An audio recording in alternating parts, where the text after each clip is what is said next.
নেপালের তিব্বত সীমান্তবর্তী এলাকায় ভয়াবহ ভূমিধস ও আকস্মিক বন্যায় প্রাণহানি বেড়েই চলেছে।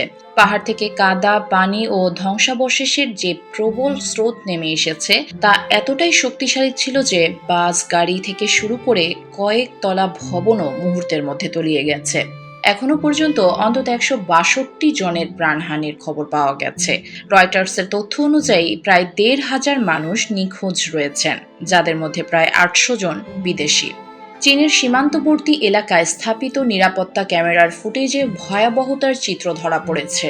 সেখানে দেখা যায় পাহাড় থেকে নেমে আসা কাদা, পানি ও ধ্বংসাবশেষের প্রবল ঢল একটি ভবনের ওপর আছড়ে পড়ছে। মুহূর্তের মধ্যেই ভবনটি ঢলের নিচে তলিয়ে যায়। স্রোতে বাস ও গাড়িগুলোকে মনে হয়েছে যেন খেলনার মতো ভেসে যাচ্ছে। তবে ঠিক কী কারণে এই দুর্যোগের সূত্রপাত তা এখনো নিশ্চিত নয়। নেপালের পররাষ্ট্রমন্ত্রী শিশির খানাল প্রাথমিকভাবে বলেছেন, ভূমিকম্পের কারণে ভূমিধস হয়ে থাকতে পারে। ভূমিধসের ফলে লেন্দে নদীর গতিপথ আটকে গিয়ে প্রাকৃতিক বাঁধের মতো পরিস্থিতি তৈরি হয়। পরে সেই বাধা ভেঙে বিপুল পানির স্রোত নিচের দিকে নেমে আসে। তবে মার্কিন ভূতাত্ত্বিক জরিপ সংস্থা ইউএসজিএস এর পরবর্তী বিশ্লেষণে ভিন্ন তথ্য উঠে এসেছে। সেখানে ৪.৪ মাত্রার ভূকম্পন শনাক্ত হলেও বিশ্লেষণে ধারণা করা হচ্ছে ভূকম্পনের কারণে ভূমিধস হয়নি, বরং ভূমিধসের কারণেই ওই ভূকম্পন সৃষ্টি হয়ে থাকতে পারে। নেপালের আন্তর্জাতিক পর্বত গবেষণা সংস্থা আইসিআইএমওডির প্রাথমিক মূল্যায়নেও চীনা অংশে বড় কোনো অস্বাভাবিকতার প্রমাণ পাওয়া যায়নি। সংস্থাটির বিশেষজ্ঞদের ধারণা, নেপাল অংশে পাথর ও বরফের বড় ধরনের ধস হয়ে নদীর গতিপথ আটকে যায়।